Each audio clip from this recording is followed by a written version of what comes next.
On May 3rd, 2007, a 3-year-old British girl, Madeleine McCann, went missing from a holiday resort in Portugal. It was the beginning of a story that would take on global proportions in the media. Please, if you have Madeleine, let her come home to her mummy, daddy, brother and sister. It's probably the biggest story I can remember in the 45 years I've been involved in the media industry. It had a life of its own. Please, please do not hurt her. Please don't scare her. Please tell us where to find her. And the media would show their darker side and produce victims of their own. You can't believe what it feels like to see a newspaper where your brother's called a murderer of his own child. A murderer.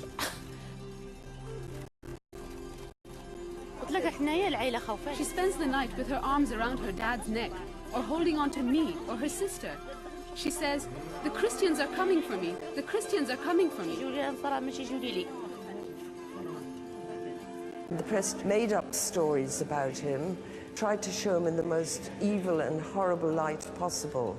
And it was mortally wounding for Robert and his family. And for Robert to be thought of around the world as a paedophile murderer, all through no evidence at all.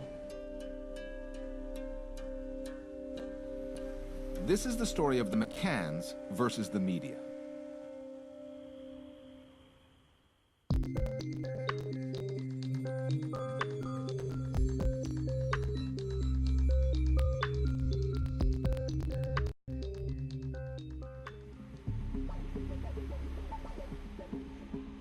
Madeleine McCann had been asleep in the same room as her twin brother and sister in a resort called the Ocean Club, the village of Praia de Luz, when she disappeared. Her parents, Kate and Jerry McCann, were at a nearby restaurant having dinner with friends. Within hours, the Portuguese media were alerted to the story. I was given a call on Friday, the 4th of May, because there was a Portuguese team contacted by the one British television, which is Sky News. They needed some guys on the ground to do the first shots of the searches and the dogs looking for Madeleine, and afterwards BBC came along and, you know, every other channel. The case grew into a global news phenomenon, one of the biggest human interest stories in modern media history. From our World Desk now, it is a heartbreaking story, but... It's understood Portuguese police may be looking for a red Ford van. Madeleine McCann verdwijnt op 3 mei uit een appartement in de Algarve. And it continues to fill headlines all over the world. There are hundreds of thousands of missing children. Why did the Western news media become fascinated with the fate of one little white girl when so many other missing children in other parts of the world disappear unnoticed? What was it about the story and the characters that attracted so much attention? When most of us initially heard what had happened, we all thought chavvy family from some estate in Essex who weren't looking after their children properly. The fact that these were two middle-aged, middle-income or even high-income professionals, doctors, it rather did take on a different hue. And the role of the British press, ruthless in pursuit of a story in newspaper sales. I think it's impossible to exaggerate the role of the British media. I think it's a jungle which becomes ever more savage every year. The British press abuse the freedom of the press all the time, routinely, and it's a disgrace. British national journalists are amongst the toughest in the world in terms of being cynical and disbelieving and looking for the negative. I know that. I'm a former reporter myself for the BBC. Clarence Mitchell was working for the British government's media unit when the news broke, and he went to Praia de Luz. He was later to leave his job to work as a full-time press officer for the McCann family, paid for by a wealthy businessman who was moved by the story.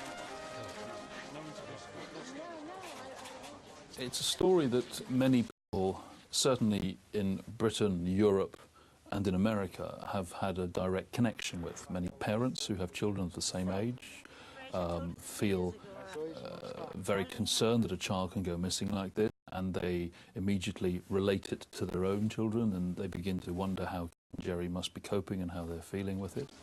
There is also the fact that the crime remains a genuine puzzle. Kate was kissing the baby and so would Jerry too. It's an unsolved mystery story about a little girl who appears to have vanished into thin air, and little girls don't vanish into thin air, do they? So we all want to know what happened to her. Then there was the decision by the McCann family to use the media, to make them allies in their hunt for Madeleine that made this story different. My name is Andrew Cannon from the German television. The advice that's come from ICMEC, the International Centre for Missing and Exploited Children, is that what you want to do is keep Madeleine's profile high, make sure that people are aware of her and try and keep that going for as long as possible, because cases that are resolved have done that. And therefore, without the media, we could never have done that. Family strongly believe that somebody in the public holds the key piece of information, and that's why we have campaigned so vigorously to make sure her disappearance is publicised as much as possible. Within days, the McCanns hired a press officer to deal with the media inquiries and to sustain interest. It was not an easy job, as Justine McGuinness was soon to find out. What can you tell us? They felt the media just would die down, but there were certain issues that they wanted raised, and so they wanted somebody who understood politics and political relations, as well as media relations. How is Kate and Jerry? The story was kept alive. However, the media coverage was all-consuming. At times, it became emotional. Okay, we're both going to cry now. It's obviously very difficult, obviously. Joe, thanks very much to you. It's very emotional, obviously, here. Let's go back to the studio. In the beginning, when Maddie first went missing, they were a tremendous asset to the McCanns.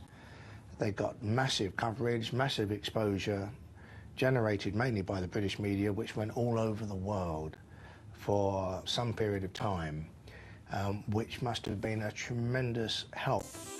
The search for Madeleine became a campaign. The McCanns met the Pope, went to the White House. Superstar footballers Cristiano Ronaldo and David Beckham became involved. Please, could you go to your local authorities or police and give any information that you have? My phone would literally spring off the hook all the time. I'd end a phone call and my voicemail would be full. I could never answer the phone enough in a 24-hour period of the day, so much so that we would have British people in newspapers and TV channels phoning here all during normal working hours and then into tea time, making sure they get their deadlines to bed. And then the Americans would pick up. And after the Americans usually finished off about 3 in the morning, the Australians would come on, and it just never stopped. The local media in that part of Portugal, which includes a large British expatriate community, had never seen anything like it. I don't think there is probably any country in the world that doesn't know or have heard of the name of Madeleine McCann. Similar, I suppose you would say, to Coca-Cola. It's a phenomenal marketing machine. The media machine was selling newspapers, and nothing was going to stop it. Certainly not the Portuguese police or the country's legal system. We are searching for the child, and till the moment she appears, we can say nothing more. The British media complained that they didn't have access to the police because there were communication difficulties.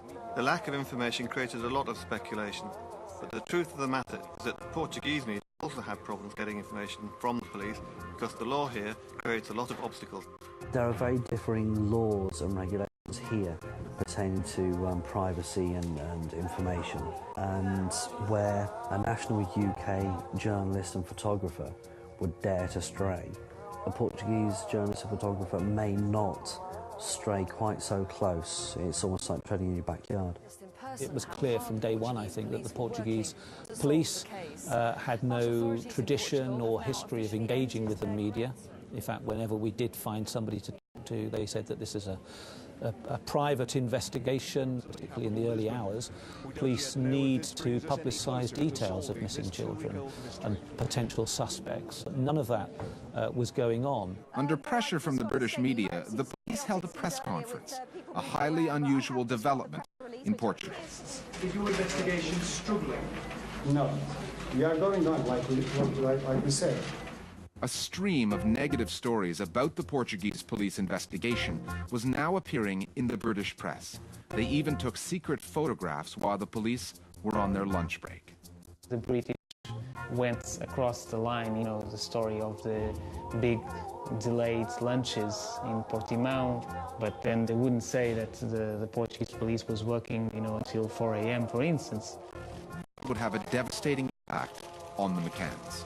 I know there was a perception that the British criticism of the Portuguese police, and there was quite a lot, was based on us feeling it. It wasn't. But the British press, certain sections of them, let's face it, are quite xenophobic, and it fell into their agenda that, oh, here's the police force, they're not as good as ours, they're somehow incompetent.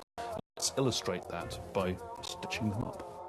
When the Portuguese press printed allegations, which were probably, well, I can't be sure, planted by the police who were trying to get back at the McCanns because the British press were criticising them so much, I think that was what was going on, then that seemed to give permission to the British press to reprint by translating an article that had already appeared in the press. The media began to make other serious accusations. How do you deal with the fact that more and more people seem to be pointing the finger at you, saying the way you behave is not the way people would normally behave if their child is abducted, and they seem to imply that you might have something to do with it? The tide was now turning against the McCanns. They had already been criticized for leaving their 3 young children alone while they dined with friends elsewhere in the holiday complex. Experts like your viewers saying it only takes a moment for something bad to happen. The rumors and allegations grew. I mean, some of the things were pretty horrendous, like speculating about Kate and Jerry and their friends' private lives. That would appear in little small Portuguese media, and then all of a sudden, in some of the tabloids, it was making front pages here at home. However, it did not end there. In September 2007, 5 months after the disappearance, Kate and Jerry McCann were declared arguidos, or suspects, by the Portuguese police. Arguido also means someone who helps police with their inquiries. For the media, this second, more subtle meaning was lost in translation. Their new status also prevented the McCanns from speaking directly to the media.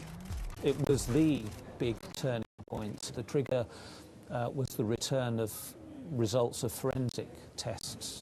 Police in Portugal believe they've found evidence which shows that Madeleine McCann was in her parents' hire car after she was reported missing. They were absolutely incredible scenes. It was the first time that we heard passers-by being other than supportive.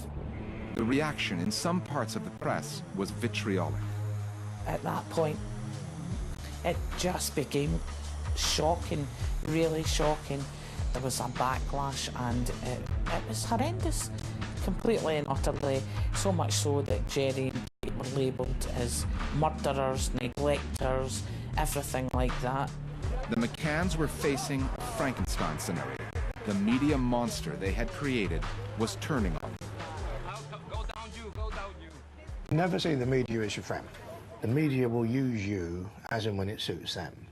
A lot of people make that mistake. Stars, all kinds of people think they like me. They don't like anybody. They don't like themselves. So they don't like anybody else.